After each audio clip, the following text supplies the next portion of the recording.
Sumo की manager Sumo को मस्का लगा रही थी और फिर बताया कि आज तुम्हें 2 कैरेक्टर का रोल प्ले करना होगा। आज सुमो का फोटोशूट था। सुमो के साथ एक दूसरा पर्सन भी आने वाला था, मतलब कि कपल में फोटोशूट था, लेकिन उसकी कार का टायर पंचर हो गया और वो नहीं आ पाया। तो फिर अब सुमो को ही वो दोनों कैरेक्टर प्ले करने होंगे। सुमो ने कहा कि क्या वो सच में ये कर पाएगा, क्योंकि 2 कैरेक्टर में से एक बॉस है और दूसरा है उसका लवली वाइफ। ऐसे शूट के लिए तो एक कपल चाहिए ना। उसकी मैनेजर ने कहा कि मुझे यकीन है तुम ये कर लोगे, लेकिन सुमो इतना कॉन्फिडेंट नहीं था। तभी जीजू वहाँ पे आया कि मैंने सुना कि यहाँ पे एक मॉडल की जरूरत है। उसे देखकर सब लोग बहुत ही सरप्राइज रह गए और खुशी के मारे रोने लगे कि एंजल हमारी मदद के लिए आ गया। सब लोग तो मान गए थे। फिर जीजू सुमो से पूछता है कि तुम क्या सोचते हो। सुमो भी मान गया कि हाँ ठीक है। फिर उन दोनों का फोटोशूट चल रहा था, जिसमें जीजू था बॉस और सुमो था उसका लवली वाइफ। सब लोग उन दोनों के बारे में बातें कर रहे थे कि वो दोनों एकदम ही परफेक्ट कपल है, जीजू एकदम ही ऑसम है। फिर शूट पूरा हो जाने के बाद वो दोनों वहीं पे आराम कर रहे थे। फोटोशूट में कुछ लॉलीपॉप भी इस्तेमाल किए गए थे, वो भी वहाँ पे पड़े थे। तो सुमो वो खाने वाला था, लेकिन जीजू ने उसे रोक लिया।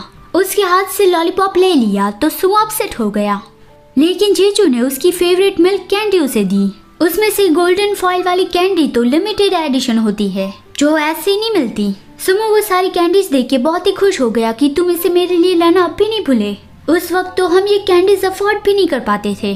सुमो को खुश देखकर जीजू भी खुश था। वो उसके सर पे पैट करता है और कहता है कि अब तुम्हें जितनी चाहिए उतनी में ला के दूंगा। सुमो ने भी कहा कि हाँ बिल्कुल, अब जीजू एक इंटरनेशनल मूवी स्टार बन गया है, अब वो बहुत ही ऑसम बन गया है। फिर जीजू उसे डिनर के लिए ले गया और बताया कि वो दोनों बहुत ही अच्छा खाना खाएंगे। अभी रात हो गई थी। जीजू उसे नजदीकी फूड स्ट्रीट पे ले गया। वहाँ पे काफी सारे लोग थे और सुमो ने कहा कि क्या तुम सच में मुझे फूड स्टॉल से खाना खिलाने वाले हो। जीजू ने अपना मास्क निकाला और सुमो का हाथ पकड़ के वो उसे उस जगह पे ले गया जहाँ पे वो दोनों अक्सर पहले जाया करते थे। यहाँ पे दूसरी ओर निंगी सुमो के साथ हुई चैट देख रहा था और उसने देखा कि काफी वक्त से सुमो ने उसे कोई नया टेक्स्ट नहीं किया। तो उसने पूछा कि आज सुमो का शेड्यूल क्या है।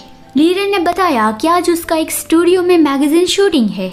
निंगी ने ऑर्डर दिया कि स्टूडियो पे चलो और यहाँ पे जीजू सुमो को उसी रेस्टोरेंट में ले गया था जहाँ पे वो दोनों पहले जाया करते थे। पहले उन दोनों ने वहाँ पे एक नोट भी लिखा था। सुमो का ध्यान उस ओर गया कि देखो ऑनर ने अब भी वहाँ पे उसे रखा है।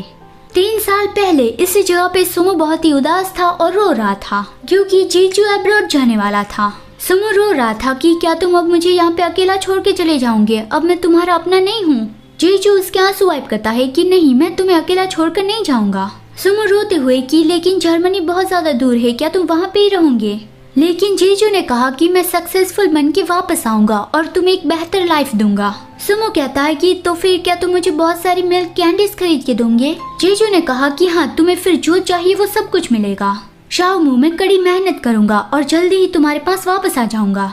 सुमो ने फिर रोना बंद कर दिया कि हाँ ठीक है, मैं तुम्हारा इंतजार करूंगा। उसने एक नोट लिख के वहाँ पे चिपका दिया कि सुमो का जीजू एक बहुत ही बड़ा स्टार बनेगा।